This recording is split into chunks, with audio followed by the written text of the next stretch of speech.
Assalamualaikum, Dokter Hadi. Halo, Waalaikumsalam, Dokter Fiona. Ya, Jelas selamat terdengar sore. ya suara kita ya, Dok? Oh ya, baik nih dari sini. Ya, gimana suara Iya, saya? Baik. bagus sih, Dok. Oh ya, Terdengar dengan baik ya.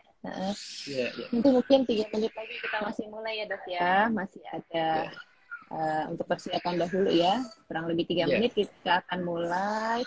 Terima kasih nih untuk sahabat Perhati yang udah mulai join di Ngabuburit bareng Perhati ya.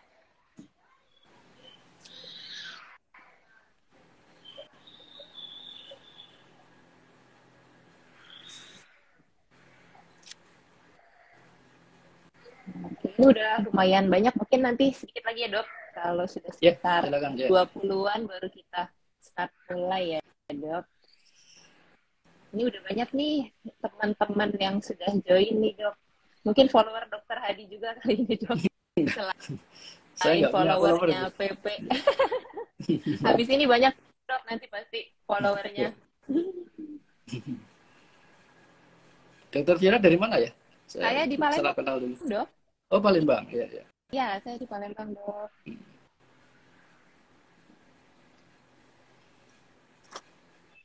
Ini rutin tiap Sehat ya, minggu ya Dok? acara ini ya? Ini 1 bulan terakhir ini, Dok. Kebetulan Oh ini iya. tema kita yang keempat. Yang terakhir Tiap minggu dalam atau? rangkaian World Hearing Day, ya betul. Mungkin Oh nanti gitu. akan ada nextnya, akan ada ngabuburit. Mungkin nggak ngabuburit ya, karena sudah selesai Ramadan. Mungkin nanti Iya, ada sesi lain dari PP iya. mungkin dengan temanya tentunya yang lain-lain. Ya salah satu kegiatan pengabdian masyarakat ini, Dok. Oh gitu. Dari Ya. ya dari Perhati untuk masyarakat Indonesia. Nah, di sini udah Kalau banyak yang per join sebenarnya. Mm-mm. Ada teman-teman saya juga nih, Dok, dari Perhati nih, ada Dokter Ermalinda, Dokter Yanti, ada Dokter Guntur tadi saya lihat.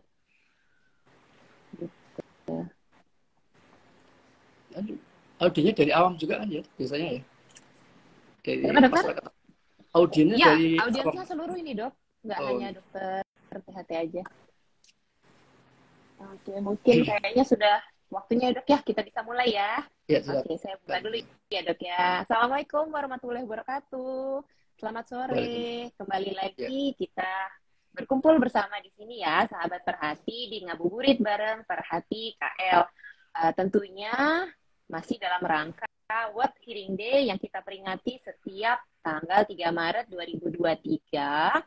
Berlanjut perayaannya yang dilakukan oleh Perhati KL Indonesia dengan mengadakan adanya IG Live ya, yang diadakan setiap minggu di bulan April ini. Nah, selama 4 kali berturut-turut sudah kita bahas nih macam-macam tentang gangguan pendengaran, deteksi gangguan pendengaran, hingga yang lagi happening tentang tuli mendadak. Nah, pada sore hari ini saya Dokter Fiona, nggak sendiri nih, ada pakar kita di bidang telinga, yaitu Dokter Hadi Sudrajat, SPTHT BKL, subspesialis otologi konsultan MSI Med. Selamat sore, Assalamualaikum Dokter Hadi. Selamat sore, Dr. Fiona. Ya. Sehat ya, Dok? Mungkin sedikit Alhamdulillah nih sehat. tentang Dokter Hadi. Beliau merupakan staf pengajar di divisi otologi atau divisi telinga ya, Dok, di Fakultas Kedokteran Universitas Negeri 11 Maret Surakarta. Beliau juga aktif sebagai pakar atau dokter konsultan di bidang otologi di RSUD Dr. Muwardi Surakarta. Nah, pada sore hari ini tema kita ini, Dok, tentang mengenal dan mengobati infeksi telinga. Tentunya luas banget ya infeksi telinga ini, Dok. Ya. Radang telinga bisa dari telinga bagian luar, liang telinga, gendang telinga, kemudian lanjut ke telinga bagian tengah, daerah rongga timpani ya, Dok. Kemudian masuk ke telinga bagian dalam ke arah labirin. Nah, mungkin pada sore hari ini kita batasi tema kita menjadi cuma 2 sesi aja nih, Dok, tentang radang telinga luar atau nama kerennya otitis eksterna, dan juga radang telinga tengah yang lama atau nama lainnya otitis media supuratif kronik, atau di masyarakat kayaknya lebih kenal dengan conge ya, Dok. Nah, ini kan problem yang mungkin sering masyarakat alami nih di Indonesia dan angkanya cukup tinggi. Nah, pada sore hari ini juga, sahabat Perhati di rumah boleh bergabung bersama kita di sini, melayangkan pertanyaan atau pendapatnya mengenai radang telinga ini melalui kolom chat yang sudah disediakan oleh acara IG Live ini. Nah, berikut mungkin Dokter Hadi, kita mulai nih ke bahasan yang pertama ya dok, mengenai otitis eksterna atau radang telinga luar. Mungkin bisa diceritakan sedikit dok, sebenarnya otitis eksterna ini keadaan yang seperti apa ya dok? Monggo dokter silahkan. Ya baik ya.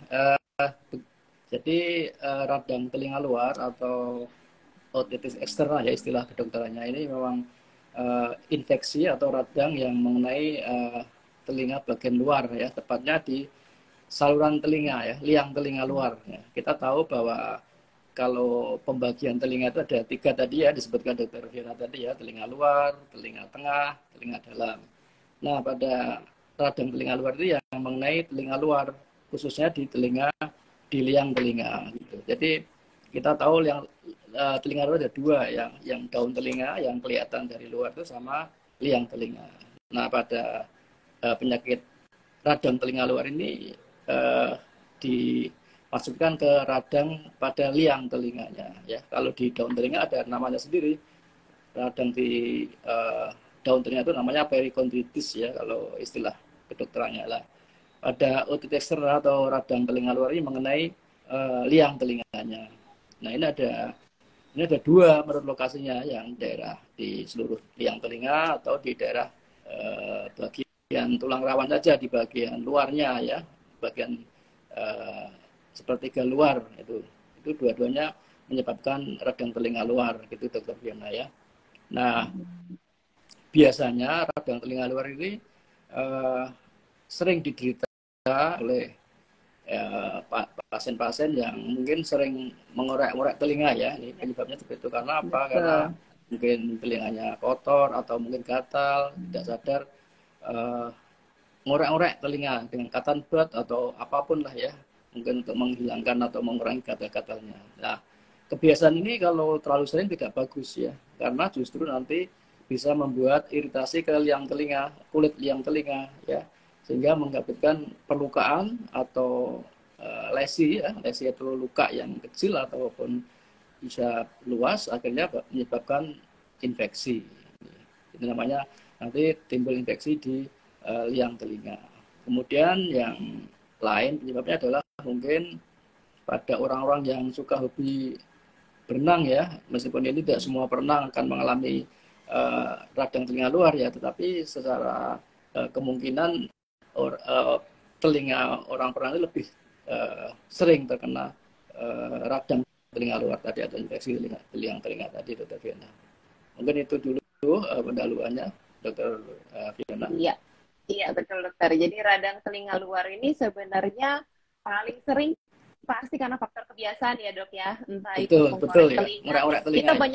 Kita banyak banget device-nya dok sekarang bisa dijangkau oleh masyarakat luas. Ada bentuknya kayak kapas ya, kapas dengan ada lidinya, cotton bud biasanya dikenal oleh masyarakat. Ada bentuknya kalau kita lihat tuh bentuknya berulir dok. Katanya untuk menarik kotoran telinga, ada juga bentuknya seperti ada yang bentuknya kayak pompa juga disediakan nih oleh provider-provider di luaran sana ya dok ya untuk membersihkan telinga. Padahal justru kalau kita nggak benar membersihkannya, luka di liang telinga itu entrance untuk masuk kuman ya dok ya.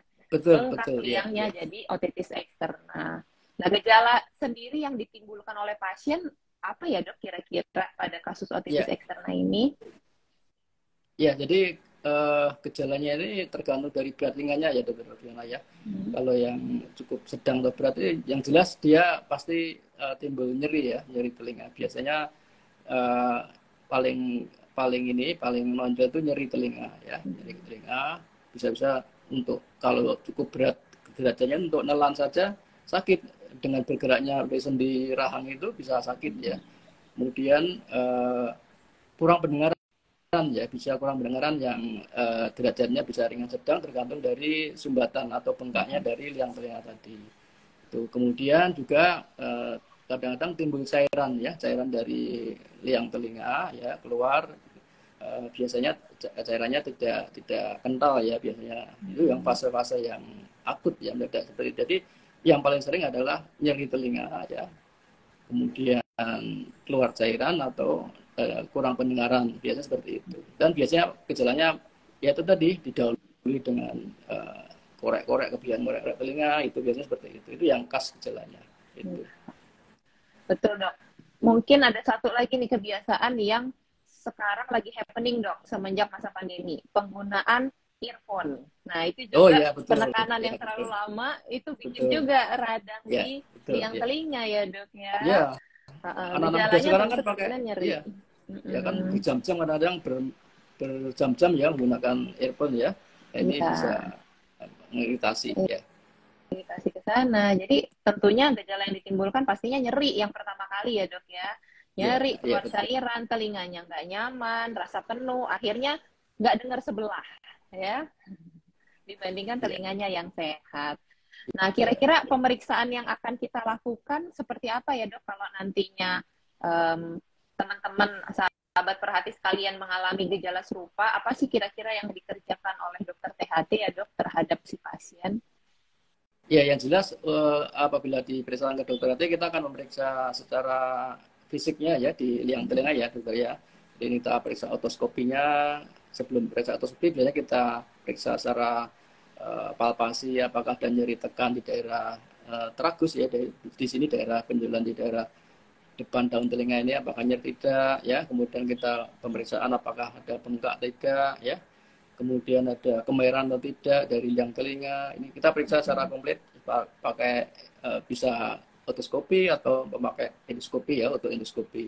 Terus kemudian kita pastikan apakah ada cairan atau keluar cairan dari ini dari liang telinga dan memastikan keadaan dari gendang telinganya. Biasanya kalau otitis externa saja, maka gendang telinganya masih utuh ya, tidak ada kelainan. Ini yang untuk nanti untuk membedakan antara nanti radang atau infeksi telinga luar dengan nanti infeksi dari telinga tengah. Maka kita harus pastikan gendang telinganya utuh. Tetapi kadang-kadang memang karena saking udemnya ya, saking bengkaknya, kadang-kadang nggak terlihat gendang telinganya. Nah ini memang harus kita pastikan gitu. Biasanya seperti itu. Nah, lainnya juga kita tergantung dari ini ya penyebabnya ya. Kita tahu bahwa ada juga selain bakteri juga jamur juga. Kita harus pastikan. Kalau jamur memang ada penyakit tersendiri namanya otomikosis ya atau infeksi telinga luar yang disebabkan oleh jamur. Gitu. Dan saya rasa itu aja mungkin pemeriksaan yang dilakukan oleh seorang dokter THT, dokter Fiona. THT ya, Dok. Ya. Dan untuk keadaan seperti ini sebenarnya dokter umum pun punya kompetensi ya, Dok, untuk melakukan Betul, kalau dokter pemeriksaan umum sebenarnya fisik bisa. ini. Betul, ya. Karena Tadi secara balik ya. iya sekarang dokter umum juga kompetisinya harusnya 4 ya untuk memberikan Ya, terapi. betul. Ya, ya. Jadi sebenarnya sahabat perhati sekalian nggak usah takut, cukup datang ke fasilitas kesehatan terdekat ya, Dok Ya, ya. ya. Di situ walaupun bukan dokter THT yang menangani, dokter umum pun punya kompetensinya untuk menangani otitis eksterna ini ya, Dok. Betul, Oke, betul. kembali Ya. lagi ke penyebab nih, Dok. Ada tadi kan dokter singgung jamur ya penyebabnya. Ya, Kalau nama ya. kerennya otomikosis nih, Dok, radang telinga luar akibat jamur. Mungkin dominannya ke gatal kali ya, Dok ya. Kalau Nah, jamur betul. ini Betul. Jadi yang dibandingkan otitis membedakan. eksterna. Betul. Betul, dokter Fiona. Jadi inilah yang membedakan antara bakteri dan jamur karena kalau jamur itu sifatnya ke arah gatalnya ini yang lebih dominan dikeluhkan oleh pasien ya. Meskipun pada jamur juga bisa timbul nyeri ya, tetapi lebih dominan ke arah gatalnya. Nah, untuk memastikan apakah ini jamur atau tidak, memang harus kita periksa ya, kita periksa. Gitu. Nah, ini nih masyarakat satu lagi nih, Dok, yang uniknya kan banyak obat tetes telinga dijual bebas nih, Dok, dengan berbagai macam fungsinya tentunya ya, Dok. Jadi kalau ada keluhan sedikit saja di telinga, yang pertama kali kadangkala masyarakat nggak periksakan ke fasilitas kesehatan, tapi langsung membeli obat tetes telinga secara bebas. Nah, ini gimana nih, Dok? Kalau untuk kasus otitis eksterna nih, Dok. Ya, ini memang ini yang sering terjadi pahaman di masyarakat ya. Memang seperti ini sering terjadi. Mungkin nggak di Palembang saja, mungkin di seluruh Indonesia ya. Kita juga sering mendapatkan pasien seperti itu ya. Kalau ada keluhan telinga sedikit langsung beli obat di apotek, tetes telinga, apapun lah ya, tetesi. Nah ini mungkin berbahaya ya sebenarnya.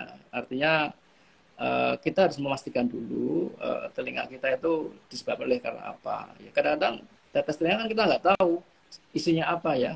Kadang-kadang apa ya, kita sering di telinga yang bukan untuk indikasinya diteteskan. Jadi malah bukan tambah sembuh, malah tambah kadang-kadang malah tambah parah. Nah, biasanya seperti itu. Kalau dengan tetes telinga yang dibeli di apotek atau di toko obat yang secara bebas tidak sembuh, baru datang ke fasilitas kesehatan. Nah, kadang-kadang ini yang mungkin kita edukasi terus-menerus ya, memang tidak boleh memberikan tetes telinga sembarangan sebelum diagnosisnya dipastikan gitu.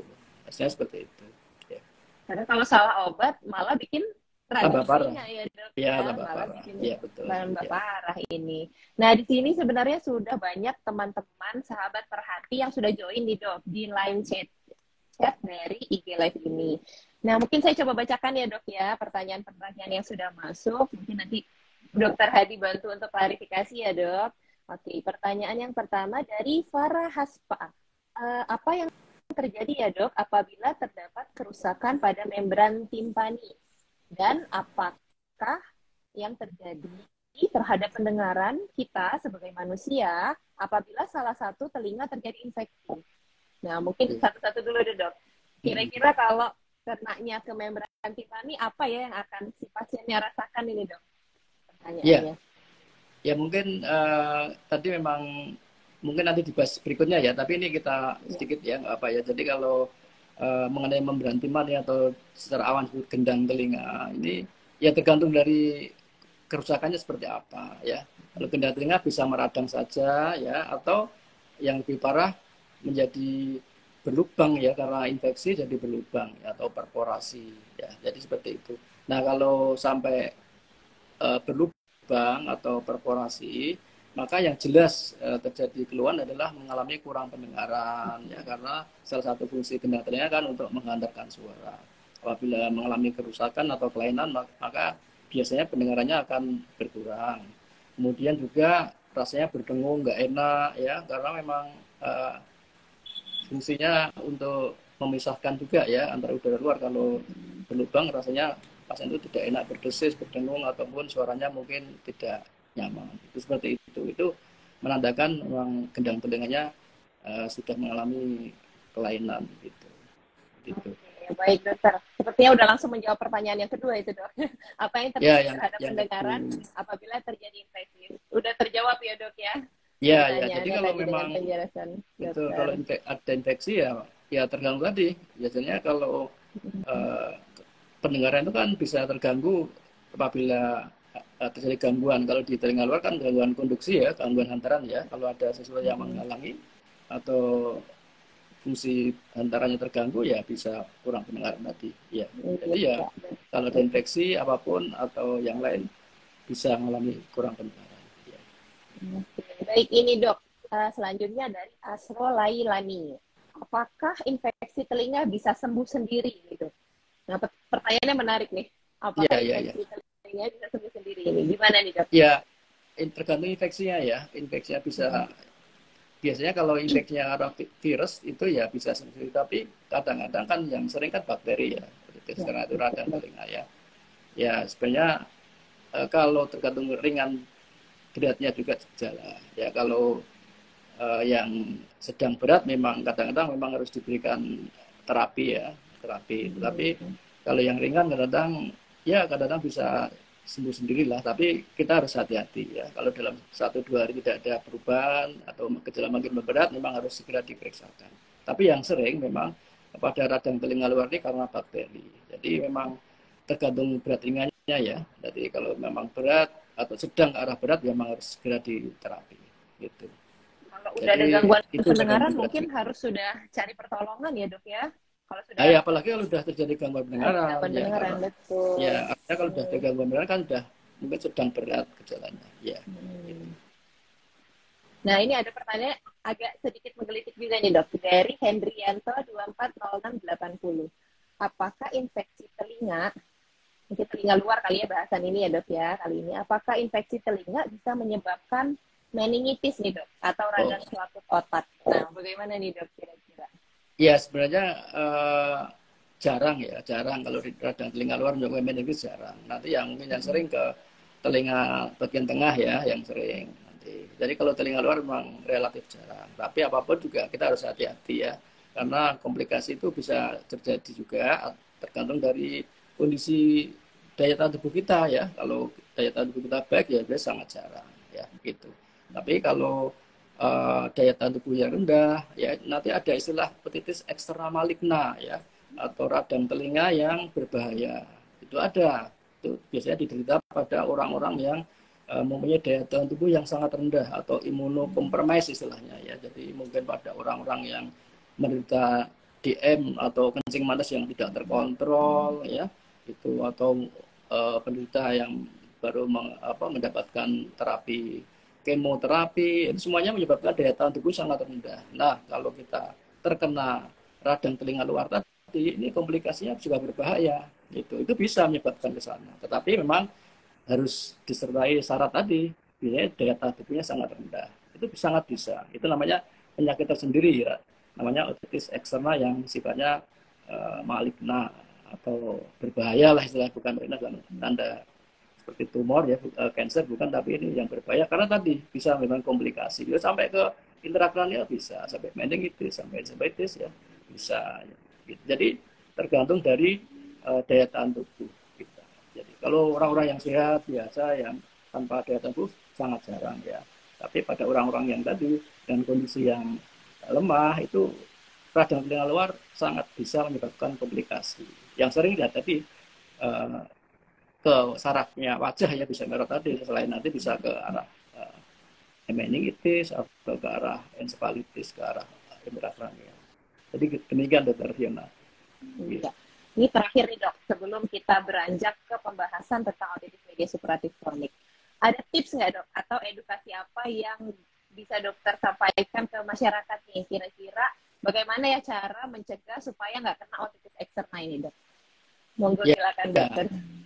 Ya sebenarnya kalau tips khusus nggak ada ya, karena emang penyakit ini kan memang kadang-kadang tergantung dari kebiasaan tadi ya, atau mungkin berenang atau orangnya suka hobi renang. Ya memang tipsnya ya memang jangan sering kebiasaan membersihkan telinga secara berlebihan ya, kalau tidak ada gejala apa-apa. Itu memang kadang-kadang kan ada habit kebiasaannya, kalau nggak ngorek-ngorek kok nggak enak rasanya, habis mandi pengen ngorek-ngorek ya, padahal kan nggak ada kelihatan sebenarnya. Nah ini memang sebenarnya dihindari, ya itu aja sebenarnya ya, menjaga daya tahan tubuh itu aja ya, gitu aja. Tidak ada istilah tips khusus yang untuk supaya tidak kena, nggak ada ya. Kebiasaan-kebiasaan yang kurang baik yang berpotensi menyebabkan peradangan memang harus dihindari.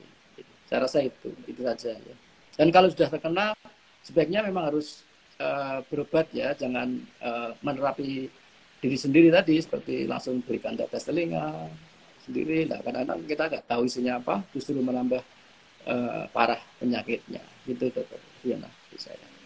Ya, benar dok. Jadi kebiasaan kita untuk mengkorek-korek telinga, apalagi setiap hari, bukan sesuatu yang menolong kita, tapi justru membahayakan telinga kita ya dok ya. Betul. Jadi radang atau penumpukan kotoran malahan. Nah di sini ada satu nih terakhir dok, sebelum beranjak ya, ternyata ada satu pertanyaan lagi yang berkaitan dengan otitis eksterna ini. Nah tadi kan disampaikan nih katanya dari TEU.Resti. Tadi izin dokter disampaikan bahwa otitis eksterna ini lebih sering karena bakteri. Nah, apakah diperlukan ya dok antibiotika oral atau cukup antibiotika topikal saja? Ini kayaknya dokter nih yang bertanya nih dok. Monggo dokter. Ya, betul. Ya, betul ya, ini pertanyaan yang bagus. Tapi memang ini khusus untuk ini ya, medis ya, kalau awam nggak ada ya. Ya, kalau memang tergantung ya tadi ya, berat ringannya gejala ya. Kalau ringan saya rasa cukup topikal saja ya. Betul, topikal saja, tetes telinga yang mengandung antibiotik atau tambahan antiinflamasi. Tetapi kalau derajat yang sedang ke arah berat, ya memang sebaiknya ditambah dengan antibiotik per oral ya. Selain nanti juga ditambah analgesik ya, karena memang kadang-kadang memang nyerinya kuat ya pada yang derajat sedang berat ya. Jadi kalau ringan cukup topikal saja, tetapi kalau yang sedang berat sebaiknya diberikan antibiotik per oral ya, gitu. Ya, Terima kasih Dokter Hadi. Ini kita sesi 1 sudah banyak pertanyaan, sudah banyak bahasan tentang otitis eksterna yang kita bahas sore hari ini. Semoga sahabat-sahabat perhati pun yang sudah menyimak bisa mengambil intisarinya ya tentang otitis eksterna. Nah, kita beranjak ke topik kita yang kedua nih, tentang radang telinga tengah yang lama atau nama kerennya otitis media suppuratif kronik. Nama bekannya nih dok, kalau sering di banyak di flyer-flyer ini yang disampaikan oleh dokter-dokter THT, nama kerennya conge. Mungkin di berbagai daerah namanya berbeda-beda ya dok ya. Kalau saya di Palembang ada yang bilang conge, ada yang nanti kita ke daerah lebih ke daerah kabupatennya namanya berbeda lagi. Banyak nama macamnya, tapi yang masyarakat pahami adanya gendang telinganya bolong, terus keluar cairan terus-menerus, yang kadang nanti ada periode sembuhnya, terus berulang lagi. Nah, ada di beberapa daerah, kalau di Palembang dok, kadang dianggap lumrah ini dok. Nah, mungkin kita hari ini, sore hari ini pengen dengar nih tentang otitis media suppuratif kronik. Monggo dokter boleh disampaikan dahulu sebenarnya seperti apa ya otitis media suppuratif kronik ini. Silakan dokter. Ya baik. Ini tadi kalau bicara otitis eksterna atau radang telinga kan letaknya di luar ya tadi ya. Nah, pada otitis media suppuratif kronik atau congek itu, atau kalau di Jawa namanya kopok ya, kopokan itu kalau di Jawa ya. Nah, kopok itu memang benar di daerah-daerah itu lain-lain lagi namanya, tergantung masing-masing ya. Nah, ini letaknya kelainan bukan di telinga luar tapi di telinga tengah ya, di daerah rongga telinga tengah ini. Nah, ini. Nah, jadi lebih ke dalam lagi. Nah, biasanya ini tadi sudah sebutkan, ini radang sebenarnya pada mukosa ya, atau mukosa lapisan bagian rongga telinga tengah yang biasanya lebih dari 12 minggu ya, kadang-kadang lebih dari 3 bulan gejalanya tersebut. Kemudian ditandai dengan keluarnya cairan ya, keluar cairan dari telinga tengah tadi yang bisa hilang timbul, bisa sembuh, keluar lagi, sembuh, keluar lagi ya. Nah, ditandai dengan adanya gendang telinga yang berlubang. Nah, ini. Jadi ada tanda khasnya ya pada penyakit ini. Itu ditandai dengan gendang telinga yang sudah berlubang. Lalu lubangnya nanti bisa macam-macam tipenya, tapi jelas ada lubangnya. Nah, penyakit ini memang cukup sering ya, bahkan mungkin paling sering diderita pada penyakit THT atau telinga yang berobat ya, karena penyakitnya bersifat kronik ya, bisa hilang timbul gitu. Nah, ini memang cukup sering. Nah, sebenarnya penyakit radang telinga tengah ini yang kronik yang menang ini ada 2 tipe, ada 2 jenis sebenarnya ya. Yang pertama itu jenis yang aman ya, aman atau tidak berbahaya. Yang kedua jenis yang berbahaya. Ini mungkin perlu diketahui oleh masyarakat awam. Karena selama ini mungkin masyarakat awam menganggap kalau penyakit kopok ini penyakit yang ringan ada, biasa aja, nanti toh juga sembuh sendiri, nanti keluar cairan diberi obat sembuh sendiri. Kadang-kadang seperti itu kan. Jadi pemahamannya dikira kalau penyakit ini semuanya ringan atau tidak berbahaya. Padahal ada 2 jenis tadi. Yang jenis pertama adalah yang aman ya, yang kedua jenis yang berbahaya. Nah, ini yang perlu diketahui. Nah, nanti harus tahu apakah ini jenis berbahaya atau harus pasti dulu. Karena kalau nanti ini tipe yang berbahaya atau yang bisa menyebabkan komplikasi, nanti pengobatannya lain lagi. Jadi seperti itu. Mungkin itu pendahuluannya dulu ya. Jadi radang telinga ini. Dari radang telinga tengah yang lama ya dok, OMSK atau conge. Nah, sahabat-sahabat perhati boleh di-join sama kita, dapat mengajukan pertanyaan atau pendapatnya. Saat ini kita sedang membahas mengenai radang telinga tengah yang lama atau nama lainnya otitis media suppuratif kronik atau di masyarakat kita kenal dengan conge. Nah, kembali lagi nih dok, kira-kira keluhan yang paling dikeluhkan pasien dengan OMSK ini apa ya dok? Yang datang ke tempat praktek kita sehari-hari. Ya, yang jelas kalau tadi karena telinganya berlubang, pasti yang paling utama keluar cairan ya. Nah, itu yang utama itu, keluar cairan dari liang telinga. Dari telinga yang berlubang tadi ya. Memang kalau orang awam ya taunya keluar cairan dari telinga ya. Dari mana nanti harus diperiksakan. Nah, yang jelas keluarnya yang paling utama keluar cairan telinga ya. Biasanya keluarnya cairannya itu berbau ya, kental ya, bisa banyak, itu tergantung dari jenisnya tadi ya. Itu yang pertama, otore atau keluar cairan dari telinga. Kemudian ya kalau tergantung dari ini ya tadi derajatnya bisa kurang mendengar ya jelas itu karena memang gendang telinga sudah berlubang ya biasanya disertai dengan kurang pendengaran. Kemudian kadang-kadang uh, uh, ya agak kurang nggak enak ya pendengarannya telinganya tapi jarang disertai dengan nyeri jarang ya beda dengan tadi otot eksternal tadi ya. Itu kan biaya nyeri tapi pada ini jarang kecuali nanti ada komplikasi atau penyakit yang eh, komplikasinya itu bisa timbul nyeri. Jadi yang jelas yang paling dikeluhkan itu keluar cairan telinga, kurang pendengaran. Itu keluhan utamanya. Ya. Menarik sebenarnya tadi yang disampaikan Dokter Hadi ya. Kalau OMSK sendiri sebenarnya ada yang tipe bahaya ya dok, ada yang tipe yang aman ya. Disertai mungkin ada juga OMSK yang komplikasi ya dok. Yeah. Nah kalau sudah komplikasi ini dok, terutama yang paling kita takutkan sebagai dokter sebenarnya komplikasinya ke area otak ya dok, intrakranial begitu. Kira-kira muncul gejala-gejala apa lagi ya dok ya kalau kita punya keluhan keluar cairan dari telinga, tapi ada juga nih mungkin keluhan ke arah intrakranialnya atau ke arah area peradangan ke arah otak. Kira-kira yang mesti kita warningkan kalau kita punya keluhan apa ya dok? Ya, jadi kalau memang otitis tadi media subklinikum kronik yang tipe aman tadi memang biasanya gejalanya kan tadi yang saya sebut tadi ya tidak nyeri ya, tidak nyeri. Nah, pada yang tipe berbahaya, apalagi tadi mungkin kita mengarah ke komplikasi yang ke arah intrakranial atau ke arah otak, maka yang paling dikeluhkan ya nyeri daerah terutama di daerah kepala ya, nyeri kepala hebat ya, sehingga kadang-kadang nyeri kepalanya itu ya di luar kewajaran ya itu.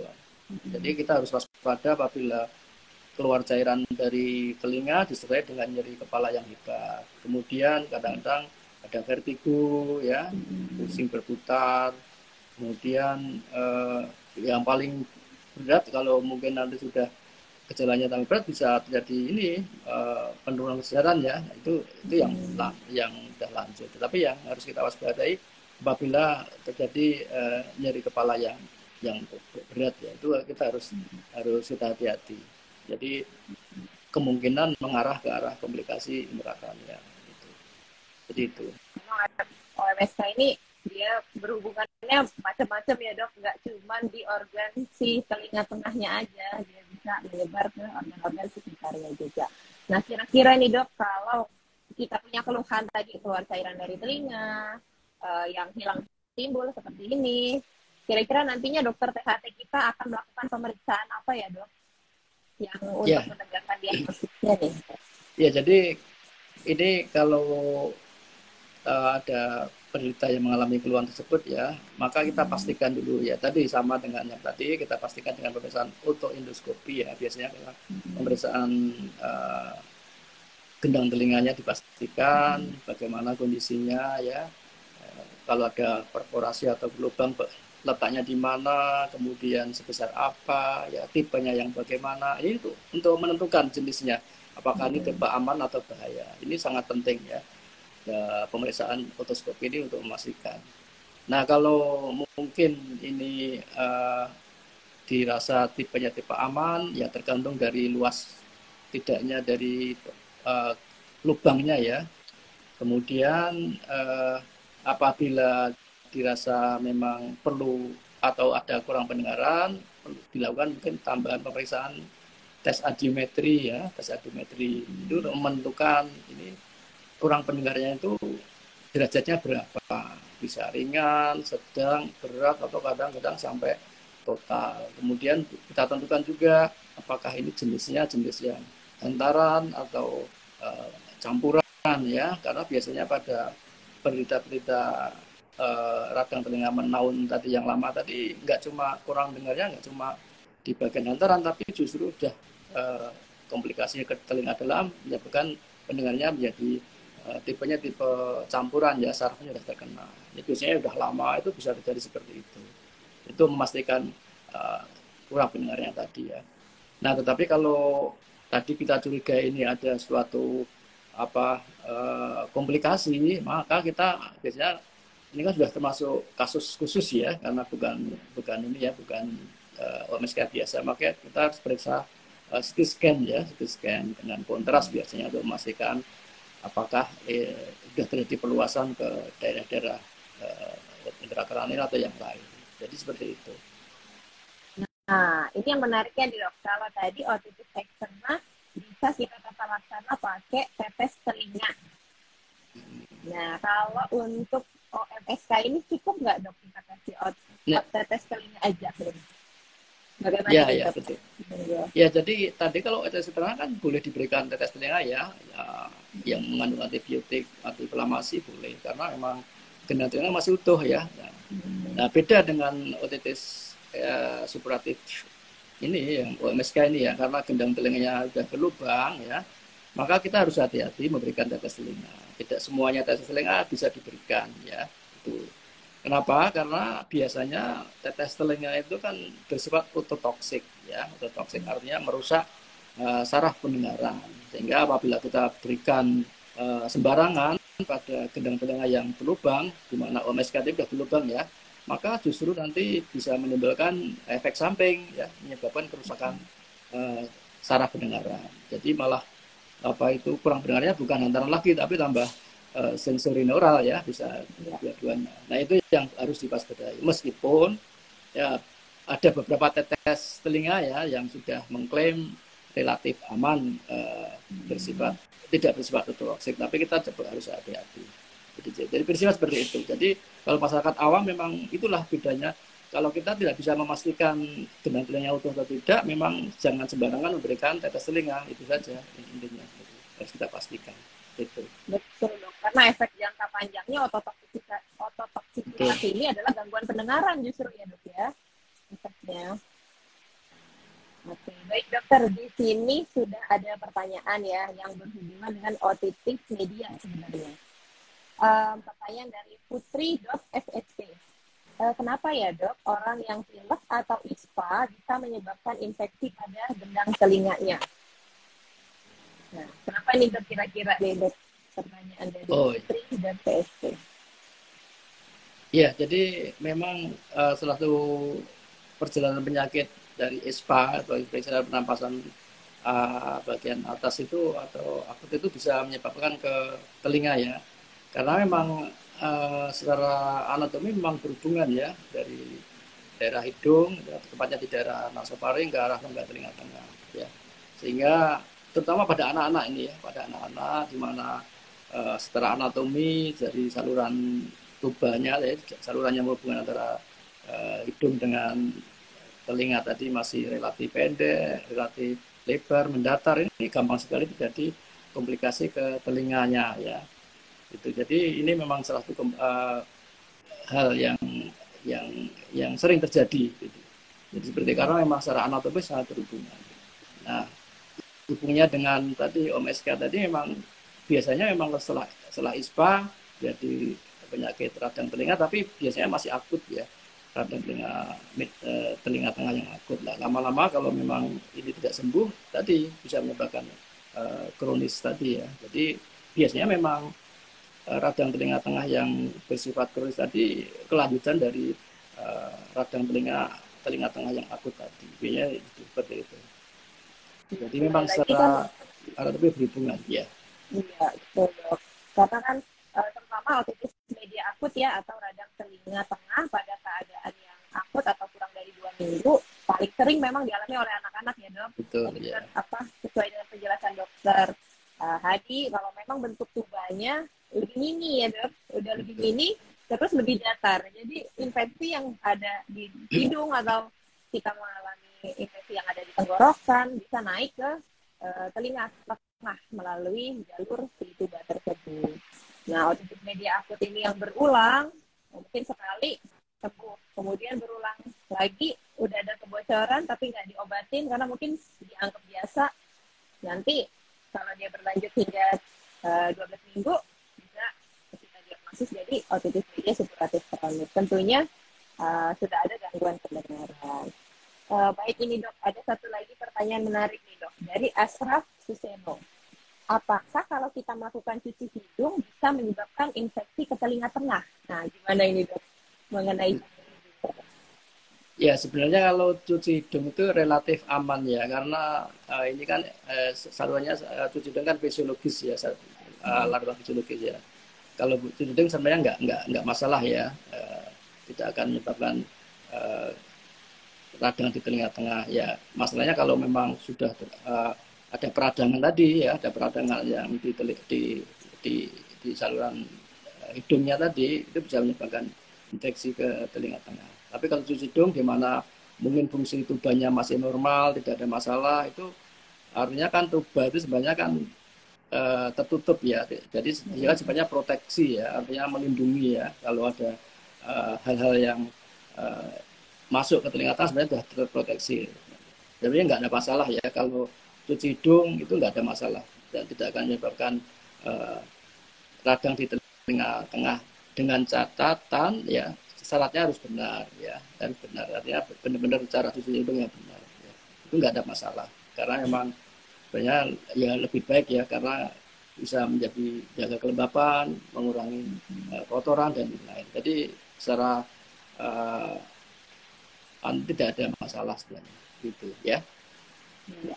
Jadi sebenarnya memang areanya yang kita semprotkan dari satu sisi hidung ya dok, nanti akan Ya, keluar di sisi hidung lainnya, tapi dengan cara yang benar, kita menahan nafas dengan baik, angle-nya pun cukup, kemiringannya cukup benar ke posisi kepala kita, insya Allah nggak naik ke tuba eustachiusnya dan ya nggak menyebabkan apa-apa. peradangan ke telinga tengah ya dok ya. Betul Jadi enggak. cukup aman. Nah kita balik lagi nih dok ke otitis media supuratif kronik. Kalau kita udah didiagnosis nih dok dengan otitis media supuratif kronik, kira-kira kita akan diberikan tata laksana seperti apa ini?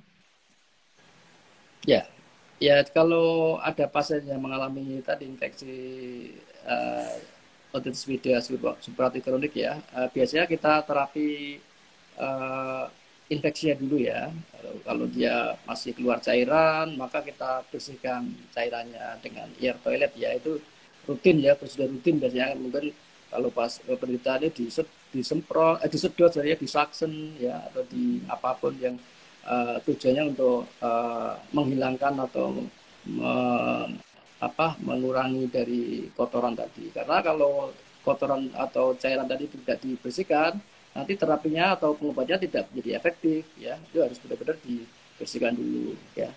Kemudian setelah itu bisa diberikan penata laksana untuk mengobati infeksinya, bisa diberikan antibiotik ataupun tetes telinga itu. Jadi intinya kita menghilangkan infeksinya, membuat telinga supaya kering ya, supaya kering sehingga menjadi infeksinya menjadi reda atau tidak ada infeksi aktif. Nah, baru nanti kita evaluasi bagaimana keadaan gendang telinganya ya. Karena tadi kan sudah berlubang ya, berlubang. Setelah infeksinya reda, maka biasanya menyisakan gendang telinga yang berlubang tadi. Nah, kita evaluasi gendang telinganya tadi bagaimana. Ya jelas kalau sudah sembuh infeksinya atau dalam arti kering infeksinya, maka kita harus hati-hati karena gendang telinga dan berlubang tadi bisa kemasukan air lagi kalau kita renang, kita mandi ya. Kita harus hati-hati, tidak boleh kemasukan air. Itu yang edukasinya biasanya. Nah, nanti kita evaluasi selama mungkin ya 3 bulan bagaimana kondisi gendang telinga yang berlubang tadi. Kalau sudah waktu kita evaluasi selama 3 bulan sudah nutup ya alhamdulillah, berarti sudah baik ya, sudah sembuh ya. Nah, tapi kalau belum menutup ya nanti ada pilihan-pilihan, apakah perlu di operasi penambalan gendang telinga atau tidak, ini tergantung dari kondisi pasien masing-masing. Jadi intinya seperti itu. Jadi kita bersihkan kotorannya, cairannya, dan kita obati infeksinya, kemudian kita evaluasi bagaimana kondisi gendang telinganya. Gitu pengobatannya. Ya. Ya. Tentunya telinga yang basah tadi kita upayakan untuk kering terlebih dahulu ya dok, sambil kita sembari mengevaluasi terhadap gangguan pendengaran yang terjadi. Nah, Ya. kadang ada nih pertanyaan, kapan kira-kira saya mesti dioperasi dok, supaya penambalan gendang telinga? Karena kan yang jadi pertanyaan masyarakat, dok kan gendangnya bolong nih dok, kira-kira perlu ditampel nggak dok? Nah, atau ditutup lagi gimana atau bagaimana dok supaya bentuknya sama kayak sebelahnya? Nah ini gimana nih dok? Ya, ya ini memang sering ditanyakan dari masyarakat ya. Kalau udah berlubang, apakah perlu ditambah atau tidak? Ya, sebenarnya indikasi kan indikasi relatif ya. Asalkan ini bukan penyakit yang berbahaya tadi ya, itu beda. Jadi tergantung dari kondisi pasien. Tapi memang idealnya apabila perforatifnya cukup besar dan mengganggu pendengaran ya kan nanti harus dites dulu pendengarannya terganggu tidak, terus tergantung dari mungkin pasiennya itu perlu pendengaran yang baik atau tidak ya, semuanya kita kita pertimbangkan. Kalau memang dalam waktu 3 bulan ini tidak ada penutupan spontan, memang bisa kita pertimbangkan untuk dilakukan operasi penutupan gendang telinga. Tapi biasanya kita evaluasi secara keseluruhan juga ya, bagaimana kondisi dari keseluruhan dari telinga tengah ya, sampai ke mungkin sampai ke mastoidnya ya, kita harus pastikan. Jadi memang ini faktor yang kompleks ya, tidak hanya masalah uh, lubang telinga lubang gendang telinga saja, tapi kita harus mengevaluasi juga kondisi-kondisi yang lain, misalkan saluran tubanya, kemudian keadaan mastoidnya bagaimana, karena ini semuanya berpengaruh terhadap nanti kekambuhan dari penyakit ini ya. Nanti kalau kita tidak mempertimbang itu nanti hasilnya tidak baik. Jadi seperti itu. Jadi kita evaluasi semuanya sebelum dilakukan operasi ya. Jadi seperti itu. Jadi nggak semua otitis media supuratif kronik yang datang ke dokter THT langsung kita kerjakan operasi ya dok, ada treatment khusus yang kita kerjakan. Kecuali memang ini kondisi yang berbahaya tadi ya, yang nanti disebut dengan adanya kolesteatum gitu ya. Kolesteatum itu keadaan di mana ini menandakan penyakit yang berbahaya. Ini memang indikasinya sebaiknya dilakukan tindakan operasi. Itu. Ya, kalau untuk yang sudah berbahaya tentunya kita tidak punya choice yang lain ya dok selain tindakan operatif. Tentunya untuk mengeradikasi penyakitnya sendiri. Kemudian tentunya kalau bisa masih bisa supporting untuk pendengarannya yang tersisa. Nah, kira-kira kalau kita nggak apa-apa ini dok MSK yang kita alami nih dok, kira-kira komplikasinya apa aja dok yang bisa terjadi nih dok? Ya kalau komplikasi yang tadi ya, kalau yang tadi sudah disebutkan, yang kalau tipe bahaya kan yang paling sering kan menyebabkan kelainan di daerah intrakranial ya, bisa sampai meningitis ya, radang selaput otak, kemudian abses otak ya, ini yang paling berbahaya ya. Biasanya disebabkan oleh radang telinga tengah yang berbahaya tadi. Kemudian juga bisa menyebabkan paresis atau kelumpuhan di saraf wajah ya, ini juga sering terjadi ya. Kemudian menjadi infeksi di telinga bagian dalam ya, labirintitis jadi vertigo ya, itu juga sering terjadi. Kemudian yang sering juga kalau komplikasinya yang bisa kita lihat kadang-kadang pada penderita itu ada semacam abses atau fistel ya. Fistel itu ada semacam luka yang tembus keluar ke belakang telinga ya, itu di belakang telinga sering terjadi seperti itu. Jadi abses di daerah belakang telinga ya, itu biasanya seperti itu komplikasi yang sering terjadi ya. Nah pada kadang-kadang justru ini kadang-kadang yang menyebabkan pasien itu tahu kalau ini tipe yang berbahaya karena sudah timbul komplikasi tadi ya. Sebelumnya mungkin dianggap biasa-biasa saja, ini cuma radang telinga aja, masih sembuh sendiri ya, paling itu. Tapi begitu ada komplikasi tadi, misalkan timbul abses atau nanah ya, benjolan di belakang telinga, baru wah ini ternyata sudah tipenya berbahaya. Atau merot, tiba-tiba merot ya, wajahnya merot separuh, itu baru tahu ternyata ini yang berbahaya gitu. Jadi karena memang pemahaman masyarakat masih belum begitu baik mengenai radang telinga tengah ini, sehingga kadang-kadang masih sudah agak terlambat dalam memeriksakan seperti itu.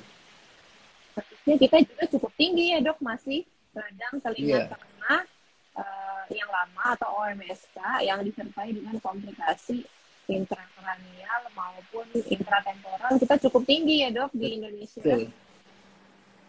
Kalau kita lihat angkanya, kalau kita di sini dok, di daerah saya di Sumatera Selatan, ini nomor 2 nih dok, dari kunjungan pasien yang datang ke poliklinik nih. OMSK ini nomor 2. Nomor satunya ya karena di rumah sakit rujukan vertikal rujukan tipe A, jadinya kita paling tinggi memang tumor ya, tumor kepala leher, terutama tumor nasofaring. Yang keduanya ini OMSK nih yang masih menjadi Betul. PR kita di daerah. Mungkin halnya sama nggak dok kira-kira sama di Ya, Jakarta nih? sama sih, rata-rata memang sama ya. Di daerah rujukan Hmm. rumah sakit juga sama ya. Banyak, cukup banyak ini ya, OMSK ini. Ya. Hmm. Sayangnya yang datang ke kita sudah terlambat dok, sudah ada komplikasi yang intrakranial atau yang intratemporal yang memang kita nggak punya banyak choice yang seperti tadi dokter Hadi sampaikan, treatment kita jadi nggak bisa terlalu lama karena kita berpacu dengan tindakan operatif yang harus kita kerjakan kepada pasien. Nah, kira-kira nih dok, kalau sudah mengalami otitis media supuratif kronik yang sudah kering, ini pertanyaan yang paling sering ditanyakan oleh pasien. Jadi saya ini boleh berenang nggak ya dok? Nah, ini pertanyaan yang sering banget saya temuin di poliklinik. Kadang kasihan juga Ya, mau menjawabnya. Nah, mungkin dokter Hadi bisa bantu nih. Kira-kira ya. kalau pasien dengan OMSK boleh nggak nih dok berenang nih? Nah ya ini sering juga ditanyakan ini pasien ini ya. Ya kita memang ya harus jelaskan secara ini ya, secara ini ya detail ya karena kita jelaskan bahwa ini pada OMSK ini kan memang meskipun sudah sembuh ya, harus sembuh dalam tanda petik ya, bukan sembuh dalam sembuh sebenarnya kan karena menyisakan tadi gendang telinganya yang masih berlubang kalau belum dioperasi ya.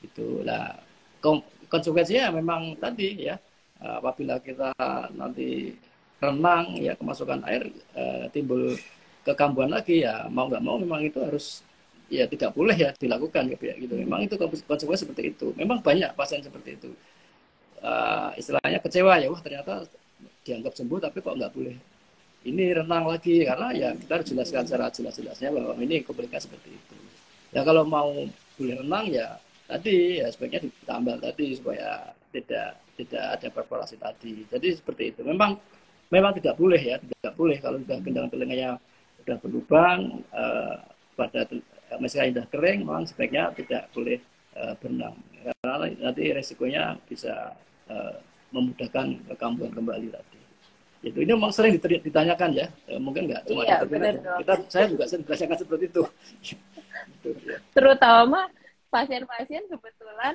kita di Palembang ini dong di aliran sungai, anak sungai. Jadi banyak Oh sekali iya sungai di kota Palembang dan sungainya ya bukan seperti di Eropa warna aliran airnya warnanya jernih ya dok ya, iya iya banyak iya alganya. benar Kalau di Palembang banyak yang lainnya dok. oh, Ini warnanya cenderung iya coklat kan. iya iya Jadinya kalau kita periksa ya bakterinya, terutama hmm, bakteri yang E. coli-nya cukup tinggi nih gitu.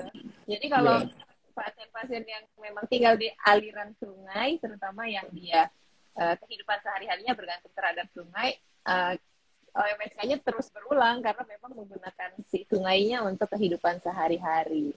iya Nah, itu memang bahasan iya memang ya ya memang ya, sulit dok itu dok memang harus edukasi harus ini kadang-kadang malah ada yang nawar boleh nggak dok renang pakai penutup telinga itu ada yang nawar gitu hal ini juga susah ya kadang-kadang nah, udah kita jelaskan aja sebisanya ya memang kadang-kadang kan memang ini ya masyarakat inginnya karena dianggap sembuh ya sembuh dalam arti tadi sembuh dalam arti ya karena masih menyisakan gendang yang berlubang tadi biasanya dipikir udah nggak ada masalah seperti itu ya sering seperti itu memang ya iya.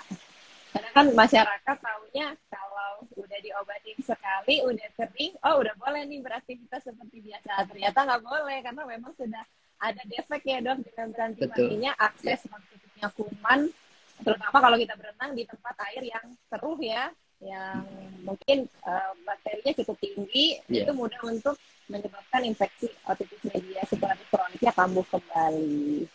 ya Nah jadi di sini sekarang teman, ya ya kan sekarang kan ada alat sekarang mungkin kalau udah ada alat endoskopi ya yang pakai monitor itu kan kita jelaskan ke pasien ya meskipun sudah sembuh kita tunjukkan ini loh mungkin gendang telinganya masih berlubang seperti ini meskipun kering lah nanti dia kan bisa lihat ya oh ternyata ya di pikiran dia sembuh itu ternyata masih menyisakan tadi lubang lah ini nanti sebagai edukasi juga bahwa nanti kalau renang atau apapun nanti bisa masuk lagi kabur lagi lah mungkin pasien baru tahu dia itu saya rasa itu sangat menolong sekali edukasi-edukasi seperti itu ya nah ada lagi nih dok pertanyaan ya dok. kalau misalkan sudah ada otitis media superatif kronik disertai dengan gangguan pendengaran, boleh nggak nih pakai alat bantu dengar? Nah, ini sering juga nih masyarakat suka curi-curi beli alat bantu dengar sendiri, nggak nyaman di satu sisi, udah deh pakai alat bantu dengar. Nah, gimana ini dok kira-kira? Ya, ya, itu memang salah satu opsi ya. Memang tadi kan memang pada penyakit OMSK yang sudah kering, tadi kan bisa mengalami kurang pendengaran ya. Tadi tergantung dari ini, dari jenisnya sama derajatnya tadi. Oleh karena itu kalau memang sudah mengalami kurang pendengaran, kita periksa dulu, kita pastikan dulu, ya. Kita pastikan derajatnya bagaimana, ringan, sedang, atau berat, kemudian jenisnya bagaimana, ya. Apakah ini murni hantaran saja atau dia sudah mengenai juga sistem sensori neuralnya. Nah, kita jelaskan ke pasien bahwa misalkan pasien ini sudah tulinya sudah tuli campuran ya, memang operasi penutupan dengan telinga atau menjadi telinga tidak membuat kurang pendengarannya menjadi membaik seperti mendekati semula ya, karena sudah ada unsur sarafnya. Ini harus kita jelaskan. Tapi kalau murni hantaran ya mungkin kita jelaskan bisa mendekati perbaikan yang seperti semula. Itu harus jelaskan. Nah, masalahnya apakah pakai alat untuk dengar atau tidak, ya ini tergantung dari kondisi masing-masing. Kalau memang pasiennya tidak mau dioperasi, terus kemudian kurang pendengarnya sudah cukup mengganggu, ya silahkan pakai alat. Karena nanti kalau tidak pakai alat, terjadi gangguan komunikasi kan, nanti lebih ini lagi. Tetapi kalau bisa dilakukan dengan operasi, lebih bagus. Tapi dengan catatan tadi ya, harus dijelaskan. Ada syarat-syarat tertentu di mana operasi tadi bisa memperbaiki pendengaran, atau operasi tadi tidak bisa memperbaiki pendengaran secara baik. Itu harus jelas dulu ke pasien. Jadi tergantung opsi pasien nanti ya. Jadi kalau memang tidak dilakukan operasi atau ada kontraindikasi operasi, ya silahkan memakai alat bantu dengar kalau sudah mengganggu komunikasi. Jadi seperti itu. Tentunya harus melakukan pemeriksaan terlebih dahulu ya dok. Ditentukan ya, betul. dulu derajatnya nih. Jadi alat bantu dengarnya pun sesuai dan bisa memberikan manfaat. Karena kadang-kala kalau kita beli secara sembarangan, yang ada nih alat bantu dengarnya tidak membantu kita, tapi menambah masalah baru nih dok. Jadi telinganya berdenging gitu. Betul. Jadi pemakaian alat bantu sudah ada aturannya ya. Misalnya kita tes dulu audiometri, kemudian kita hasil audiometri tadi nanti dikirimkan di bagian ini yang alat nanti di fitting ya, dipaskan ya.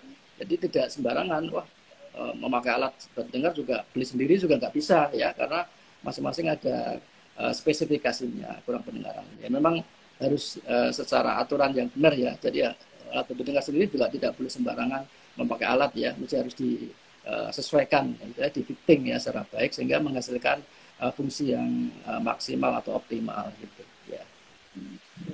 Baik, ini ada satu pertanyaan terakhir, sengaja saya simpan di sesi terakhir karena memang pertanyaannya tentang gangguan pendengaran dok. Dari Asraf Suseno, apakah keluhan yang paling umum nih dok yang disampaikan pasien kalau dia punya gangguan di telinga bagian dalam? Ini sedikit out of topik kita sore ini, tapi monggo dokter coba dikasih pencerahan nih. Oh iya. Ya jadi tadi kita sebutkan ya ada 3 bagian tadi ya, telinga luar, telinga tengah, telinga dalam. Ya, ini telinga dalam itu nama lainnya labirin ya, nama labirin kalau istilah kedokterannya ya. Nah ini berbeda lagi memang labirin, peradangannya namanya labirintitis ya. Gejalanya beda lagi ya. Kalau yang paling sering itu kalau infeksi telinga dalam itu gejalanya karena kita tahu ada 2 fungsi ya, ada 2 fungsi di bagian telinga dalam, yaitu fungsi pendengaran dan fungsi keseimbangan. Nah, ini yang membedakan antara telinga bagian tengah tadi. Sehingga apabila ada infeksi di telinga dalam, maka ya tadi dua-duanya ini muncul gejalanya, yang gangguan keseimbangan, mengalami vertigo ya pasiennya, atau mungkin ada gangguan keseimbangan. Apabila juga mengenai fungsi pendengarnya akan terjadi gangguan pendengaran juga, sifatnya yang saraf maupun tinnitus ya, telinganya berdenging. Ya, biasanya itu 3 itu ya kalau sudah mengenai bagian telinga dalam, yaitu vertigo atau gangguan keseimbangan, kurang pendengaran, dan tinnitus, yaitu itu infeksi di bagian telinga dalam. Biasanya gejala seperti itu.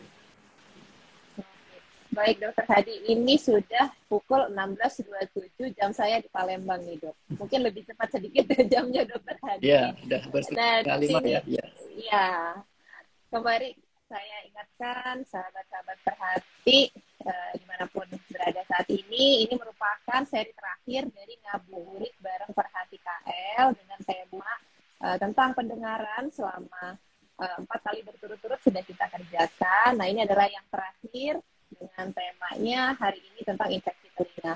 Mungkin Dokter Hadi bisa bantu menyimpulkan Dok tentang tema kita hari ini, apa yang ingin Dokter sampaikan kepada masyarakat nih, khususnya tentang infeksi di telinga luar atau otitis eksterna serta infeksi di telinga tengah, otitis media supuratif kronik. Silakan Dokter. Ya, makasih ya. Jadi kita tahu infeksi di telinga tengah itu kan memang bermacam-macam ya. Bisa mengenai telinga luar, telinga tengah, telinga dalam ya.